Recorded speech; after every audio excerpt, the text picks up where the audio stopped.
నమస్తే welcome to స్వతంత్ర news ముందుగా హెడ్లైన్స్ చూద్దాం లోక్సభ స్పీకర్ పదవిపై ఉత్కంఠ రేపటి నుంచి పార్లమెంటు సమావేశాలు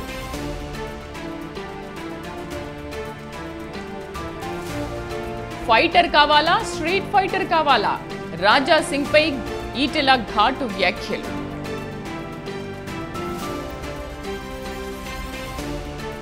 మా ప్రభుత్వం వచ్చాక బ్లాక్ డేస్ ఉంటాయి నిబంధనల ఉల్లంఘనపై హైకోర్టును ఆశ్రయిస్తామన్న కౌశిక్ రెడ్డి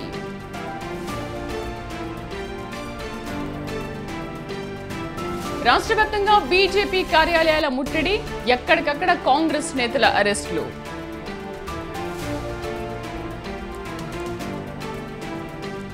మియాపూర్ చందానగర్లో ఉద్రిక్తత 144 సెక్షన్ అమలు చేసిన పోలీసులు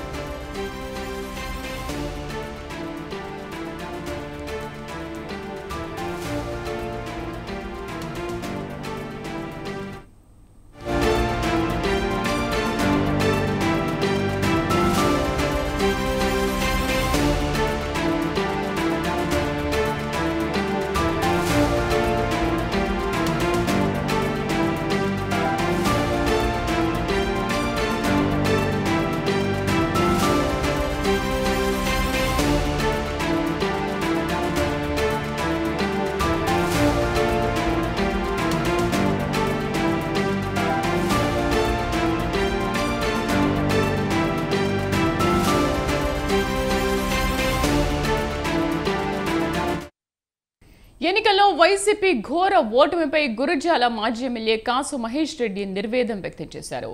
తమ ప్రభుత్వం తీసుకున్న కొన్ని నిర్ణయాలే దీనికి కారణమన్నారు. నాసిరకం మద్యం వైసీపీ ఓటమికి కారణం. మద్యం తాగేవాళ్లు మాకు ఓటు వేయలేదన్నారు. ఆ పాలసీని మార్చాలని సజ్జల రామకృష్ణారెడ్డి విజయసాయిరెడ్డికి చెప్పినా ఫలితం లేకపోయిందన్నారు.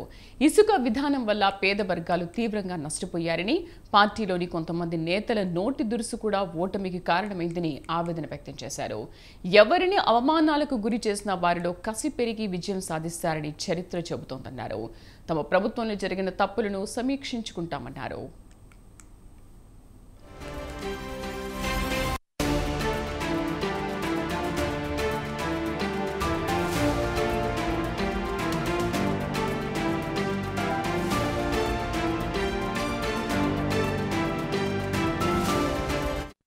ఎన్నికల్లో వైసీపీ ఘోర ఓటమిపై గురజాల మాజీ ఎమ్మెల్యే కాసు మహేష్ రెడ్డి నిర్వేదం వ్యక్తం చేశారు. తమ ప్రభుత్వం తీసుకున్న కొన్ని నిర్ణయాలే దీనికి కారణమన్నారు. నాసిరకం మద్యం వైసీపీ ఓటమికి కారణం. మద్యం తాగేవాళ్లు మాకు ఓటు వేయలేదన్నారు.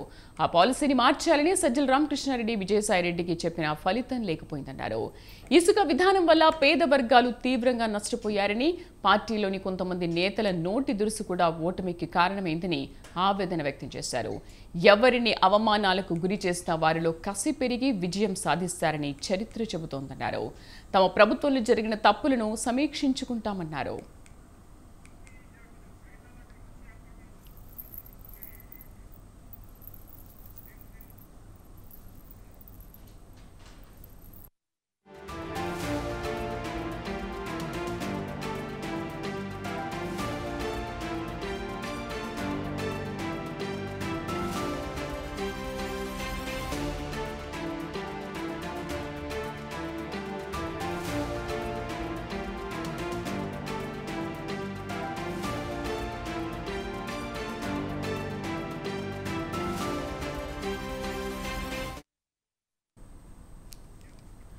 గత వైసీపీ ప్రభుత్వ విధానాల కారణంగా రాష్ట్రంలో 40 లక్షల మంది భవన నిర్మాణ కార్మికులు ఉపాధిని కోల్పోయారని కార్మిక శాఖ మంత్రి వాసంశెట్టి సుభాష్ ఆరోపించారు.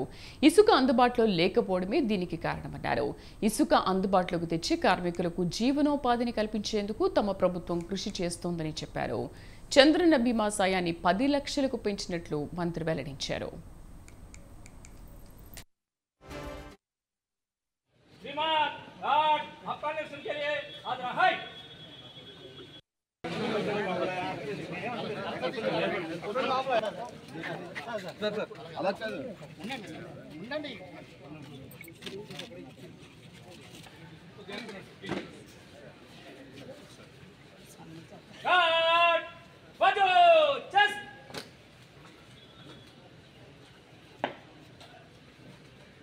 Vimat आपका इलेक्शन के लिए आज रहा है।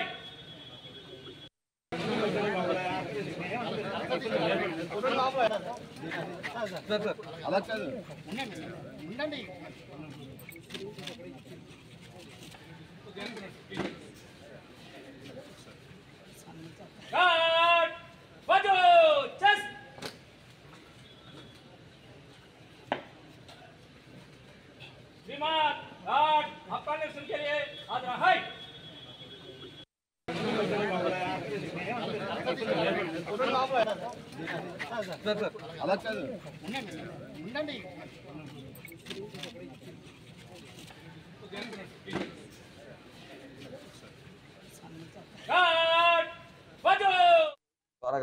త్వరలోనే చూస్తాం. మరి మా అందరినీ కూడా టైం వేస్ట్ చేయొద్దు, ప్రతి నిమిషం ఇంపార్టెంటే. కాబట్టి మీరు నియోజకవర్గానికి ఎమ్మెల్యే కాబట్టి మీరు వెళ్ళి ప్రతి ఒక్కరిని కష్టాల్లో ఉన్న ప్రతి ఒక్కరిని గుర్తించండి, ప్రజలతోనే ఉండండి అని ఆదేశించారు. అలాగే ఉంటాం కూడా. ఏదైతే నా మీద నమ్మకం ఉంచి లేబర్ మినిస్టర్ ఇచ్చారో, కార్మికుల శాఖ ఇచ్చారో, నేను ఒక కార్మికుల ఆ శాఖని మరి ముందుకు తీసుకెళ్తాను. నిరంతరం ప్రజలతోనే మేము అందరం ఉంటాం. మరి మర్యాద పూర్వకంగా ఈ రోజున కొండబాబు గారు ఎమ్మెల్యే గారి కాకినాడ ఎమ్మెల్యే గారి దగ్గర రావడం జరిగింది. మరి మేము అందరం కూడా కలిసికట్టుగా ముందుకు సాగుతాం, ప్రజల మధ్య ఉంటాం, ప్రజల సమస్యలు తీరుస్తూనే ఉంటాం. చంద్రన్న గారు పెట్టిన ఫస్ట్ మీటింగే మీరు టైం వేస్ట్ చేయొద్దు, ఇక్కడ మీరు వెళ్ళి ప్రజల మధ్యకి వెళ్ళండి అని ఆదేశాలు జారీ చేశారు. మరి తూచా తప్పకుండా మీ అందరం కూడా ప్రజాసేవలోనే ఉంటామని విన్నవించుకుంటాం. స్వర్ణ ఆంధ్రప్రదేశ్ని త్వరలోనే చూస్తాం. మరి మా అందరినీ కూడా టైం వేస్ట్ చేయొద్దు, ప్రతి నిమిషం ఇంపార్టెంటే. కాబట్టి మీరు నియోజకవర్గానికి ఎమ్మెల్యే కాబట్టి మీరు వెళ్ళి ప్రతి ఒక్కరిని కష్టాల్లో ఉన్న ప్రతి ఒక్కరిని గుర్తించండి, ప్రజలతోనే ఉండండి అని ఆదేశించారు. అలాగే ఉంటాం కూడా. ఏదైతే నా మీద నమ్మకం ఉంచి లేబర్ మినిస్టర్ ఇచ్చారో, కార్మికుల శాఖ ఇచ్చారో, నేను ఒక కార్మికుల ఆ శాఖని మరి ముందుకు తీసుకెళ్తాను. నిరంతరం ప్రజలతోనే మేము అందరం ఉంటాం. మరి మర్యాద పూర్వకంగా ఈ రోజున కొండబాబు గారు ఎమ్మెల్యే గారి కాకినాడ ఎమ్మెల్యే గారి దగ్గర రావడం జరిగింది. మరి మేము అందరం కూడా కలిసికట్టుగా ముందుకు సాగుతాం, ప్రజల మధ్య ఉంటాం, ప్రజల సమస్యలు తీరుస్తూనే ఉంటాం. చంద్రన్న గారు పెట్టిన ఫస్ట్ మీటింగే మీరు టైం వేస్ట్ చేయొద్దు, ఇక్కడ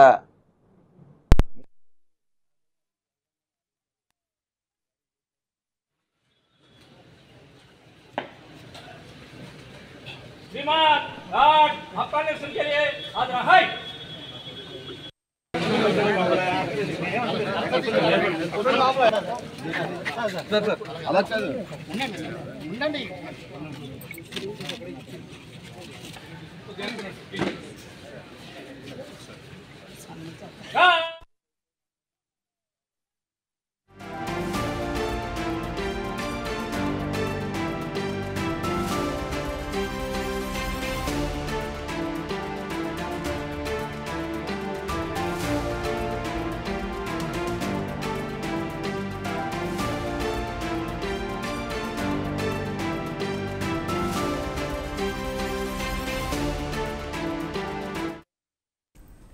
గడిచిన 5 ఏళ్లుగా వైసీపీ పాలనలో రూరల్ అర్బన్ ప్రాంతాల్లో ఎలాంటి మౌలిక సౌకర్యాలు కల్పించకపోయావని కేంద్ర మంత్రి పెమ్మసాని చంద్రశేఖర్ అన్నారు.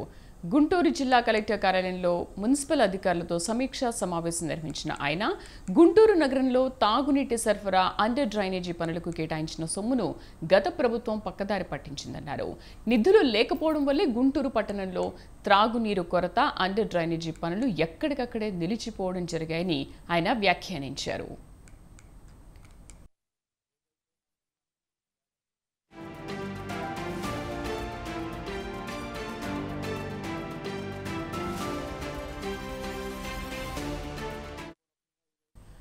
గత వైసీపీ ప్రభుత్వ విధానాల కారణంగా రాష్ట్రంలో 40 లక్షల మంది భవన నిర్మాణ కార్మికులు ఉపాధిని కోల్పోయారని కార్మిక శాఖ మంత్రి వాసంశెట్టి సుభాష్ ఆరోపించారు. ఇక గడిచిన 5 ఏళ్లుగా వైసీపీ పాలనలో రూరల్ అర్బన్ ప్రాంతాల్లో ఎలాంటి మౌలిక సౌకర్యాలు కల్పించలేకపోయారని కేంద్ర మంత్రి పెమ్మసాని చంద్రశేఖర్ అన్నారు.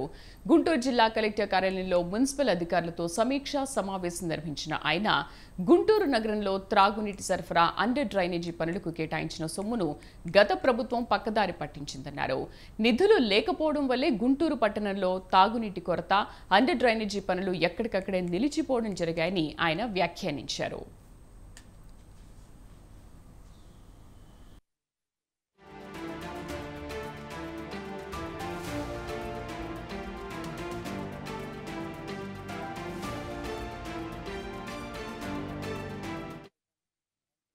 మాజీ మంత్రి జగదీష్ రెడ్డి మీడియాతో మాట్లాడుతున్నారు. ప్రత్యక్షంగా చూద్దాం.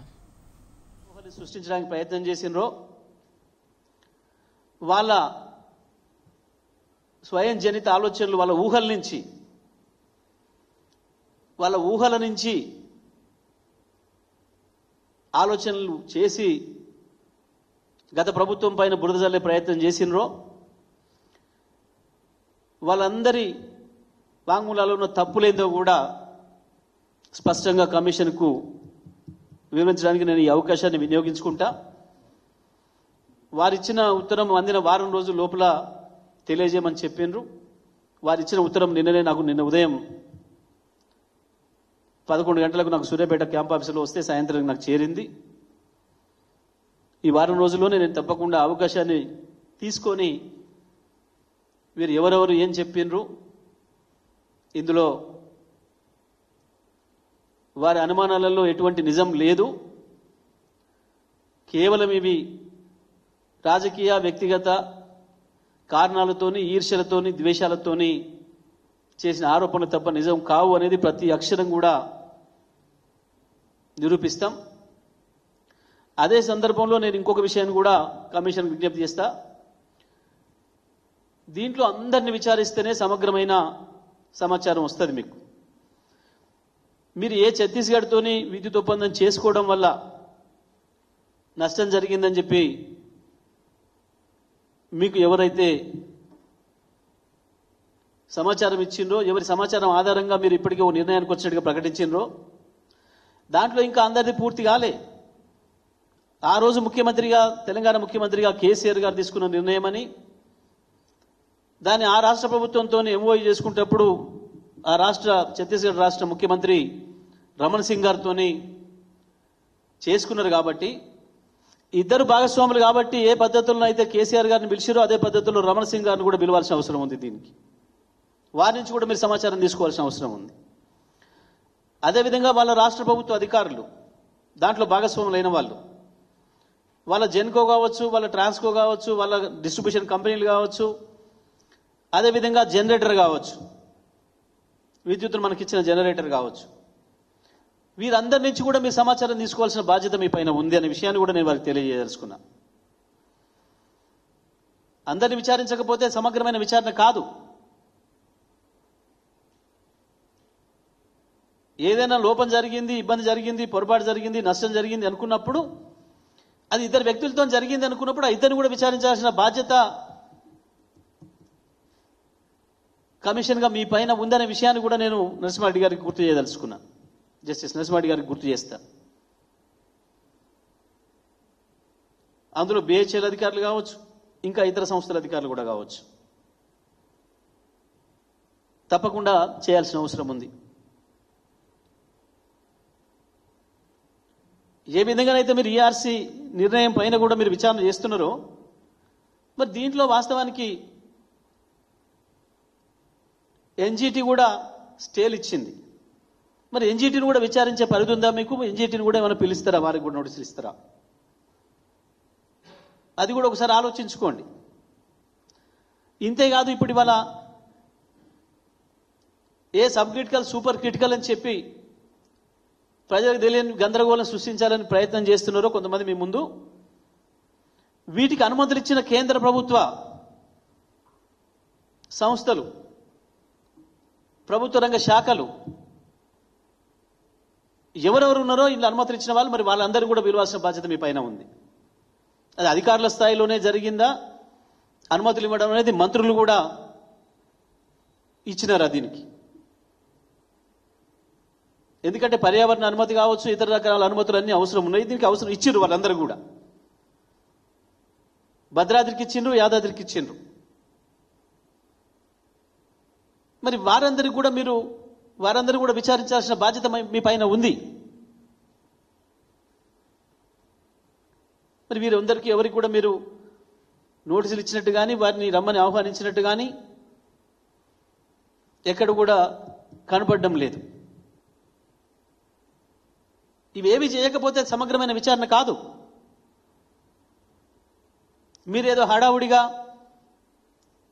ప్రభుత్వ ఆలోచననో, రాష్ట్ర ప్రభుత్వాన్ని నడుపుతున్న పార్టీ ఆలోచననో, కేంద్ర ప్రభుత్వాన్ని నడుపుతున్న పార్టీ ఆలోచననో, దానికి అనుకూలంగా ఏదో దానికి సపోర్ట్గా చెప్పడానికో రిపోర్టు చేసే పద్ధతుల్లో చేసినట్టుంటుంది తప్ప మీరు సమగ్రమైన న్యాయ విచారణ చేసినట్టు కాదు. ఇందులో భాగస్వాములైన ప్రతి ఒక్కరిని పిలవకపోతే, ప్రతి ఒక్కరి నుంచి కనుక మీరు వాంగ్మూలం తీసుకోకపోతే అది సరైనది కాదు అనే విషయాన్ని కూడా నేను విజ్ఞప్తి చేయదలుచుకున్నా.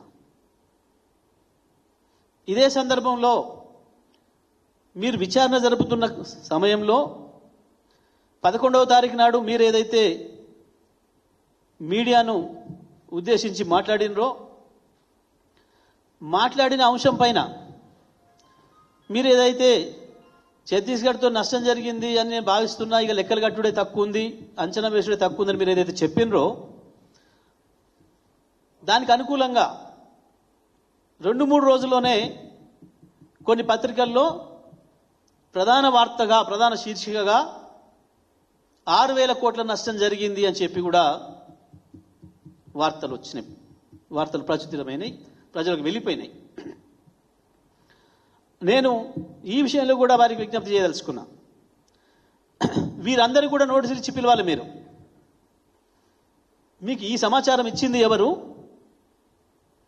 ఎవరి సమాచారం ఆధారంగా మీరు ఈ వార్త రాసిండ్రు? 7 కోట్ల రూపాయలు, 7,000 కోట్లు చెల్లింపులు జరిగినాయని, అందులో 6,000 కోట్లు దుర్వినియోగమైనాయని ఒక సమాచారాన్ని ఈ రాష్ట్ర ప్రజలకు వదిలినరు. ఈ సమాచారాన్ని పబ్లిష్ చేసిన వాళ్ళు ఎవరి నుంచి ఆధారాలు తీసుకొని, ఏ ఆధారాలతో ఈ నిర్ణయానికి వచ్చిండ్రు? మీకు ఈ సమాచారం ఎక్కడ ఉంది, ఇది నాకు కూడా సమర్పించండి అని చెప్పి వారందరికీ నోటీసులు ఇచ్చి పిలిచి అడిగే హక్కు మీకుంది.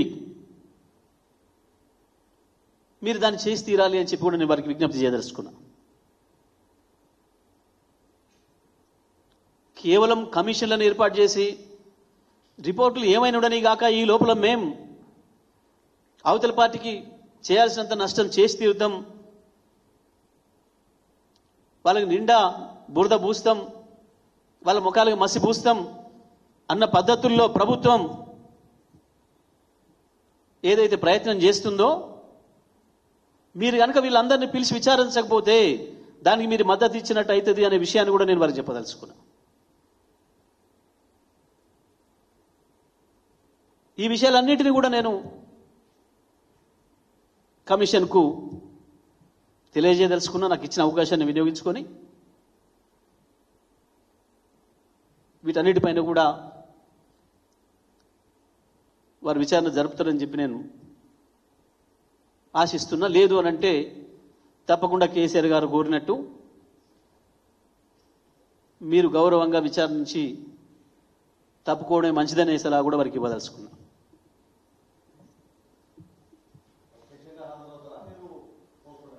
చేస్తే నాకు 1 వారం రోజులు సమయం ఇచ్చిర్రు, లేక అందిన తర్వాత 1 వారం రోజుల్లో మీకు తెలియజేయండి అని చెప్పాను. నేను నాకు సంబంధించిన న్యాయ కోవితో కూడా మాట్లాడి ఏ పద్ధతిలో చేయడం అవసరం ఏంది అనే విషయాన్ని కూడా నేను వారికి తెలియజేస్తాను.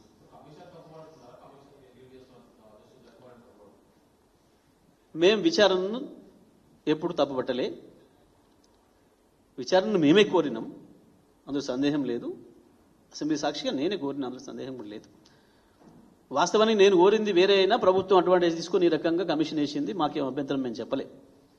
న్యాయంగా ఆ రోజు మీరందరూ కూడా చూసిండ్రు, నా పైన వ్యక్తిగత ఆరోపణలు చేస్తున్నప్పుడు సభలో ఉన్న ఒక మంత్రి ఎమ్మెల్యేలు నేను నా పైన చేయమని అడిగిన, కానీ నేనేదో అవినీతి చేసినా, నేనేదో సంపాదించినా అని చెప్పి అడ్డగోలుగా వాళ్ళు మాట్లాడుతుంటే ఆ సందర్భంలో నేను వారిని ఛాలెంజ్ చేసిన, విచారణ చేసుకోండి నా పైన ఎటువంటిదైనా. కానీ ప్రభుత్వం అప్పటికే సిద్ధంగా ఉంది, దీనిపైన ఏదో చేయాలనే ఉద్దేశంతో వేసిండ్రు. మేము దాన్ని వ్యతిరేకించలే, మేము వాటిని వ్యతిరేకించలే. కానీ ఒక రిటైర్డ్ జడ్జి గారు, వారి విచారణ పరిధి వారికి తెలుసు అని మేము భావించినాం. ఉన్నట్టుగా బయటకు వస్తే మాకు కూడా సంతోషం అని మేము భావించినాం. వాస్తవాలు బయటకు వస్తాయి, నిజాలు బయటకు వస్తాయి అని చెప్పి మేము భావించినాం. కానీ దురదృష్టవశాత్తు వారు ముందస్తుగానే ఒక అభిప్రాయం ఏర్పరచుకొనే వచ్చిండు అనే విషయం అర్థమైంది. న్యాయంగా వారు దాన్ని ఒప్పుకోకూడదు, లేదు ఈఆర్సీ పరిధిలో ఉన్న విషయాన్ని తీసేయండి టర్మ్స్ ఆఫ్ రెఫరెన్స్లో అని చెప్పి వారు ప్రభుత్వాన్ని అడగాల్సి ఉండే. మరి ఎందుకు అడగలేదు అనేది మాకు ఆనాడే ఆశ్చర్యంగా అనిపించింది. అయినా ఇప్పుడు మనం వద్దు అని కనుక అంటే, ఇగో ఇది లోపం ఉంది, ఇది సరి చేసుకోండి అని మనం చెప్పినా, మనం గుడ్ ఫెయిత్తో చెప్పినా, మనం మంచి ఆలోచనతో చెప్పినా దీన్ని తప్పుపడతారు, ఏదో మనకు విచారణే ఇష్టం లేదన్నట్టుగా ప్రచారం చేస్తారు. కాబట్టి మనం ఎందుకు మాట్లాడడం, ఉండనియండి అని అనుకున్నాం. ఆ టైం వచ్చినప్పుడు విచారణ కమిషన్ ఎంటర్ అవుతుందా, లీగల్గా ఇంకేం జరుగుద్దో చూద్దాంలేమని అనుకున్నాం మేము. కానీ ఈలోపే వారి ఆలోచనలు బయటపెట్టడం, స్పష్టంగా ఒక కమిషన్ చేయకూడని పద్ధతిలో చేయడంతో మేము స్పష్టంగా మా అభిప్రాయం చెప్పినాం. అంతే తప్ప మేము కమిషన్ను వ్యతిరేకించడం లేదు, విచారణను మేము వద్దని మేము మాట్లాడలేదు. పిలవలే మమ్మల్ని, నన్ను పిలవలేదు, నన్ను విచారణకు పిలవలేదు, నాకు నోటీస్ ఇవ్వలేదు. కేవలం ఇప్పటి వరకు ఈ అభిప్రాయాలు వచ్చినాయి. బహుశా నేను మా మీడియాలో మాట్లాడే విషయాన్ని వినడం ద్వారానో తెలుసుకోవడం ద్వారానో మరి మాకు ఈ సమాచారం వచ్చింది, ఈ అధికారులు ఇది ఇచ్చిండ్రు, ఈ వాంగ్మూలం ఈ పద్ధతిలో ఉంది, కోదండరాం గారు ఇది ఇచ్చిండ్రు, వీళ్ళు ఇది ఇచ్చిండ్రు అని చెప్పి నాకు పంపించి, అది మొత్తం కూడా పుస్తకం అంతా కూడా నాకు పంపించి, దీనిపైన మీరు ఏదన్నా చెప్పదలుచుకుంటే, సమాచారం ఇవ్వదలుచుకుంటే ఇవ్వండి, లేదు వీళ్ళని ఎవరైనా క్రాస్ ఎగ్జామినేషన్ మీరు చేయదలుచుకుంటే కూడా చేయండి, నేను ఆ అవకాశాన్ని కల్పిస్తా అని చెప్పి నాకు ఒక లెటర్ పెట్టారు. తప్పకుండా నేను వారు ఇచ్చిన అవకాశాన్ని సద్వినియోగం చేసుకోవాలని భావిస్తున్నా,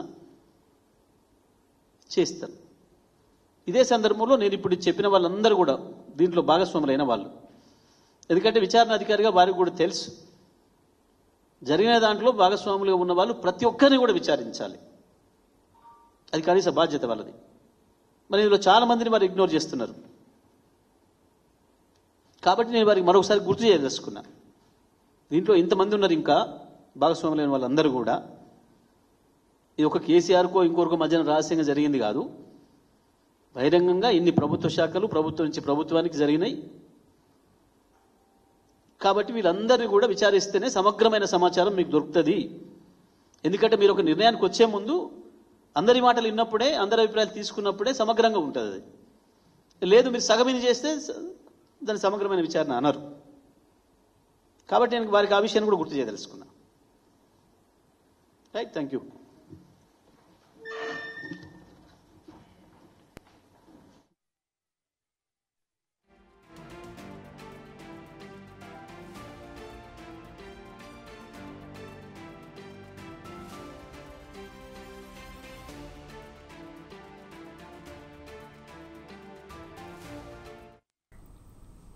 ఇవి బులెటిన్ విశేషాలు. నమస్తే.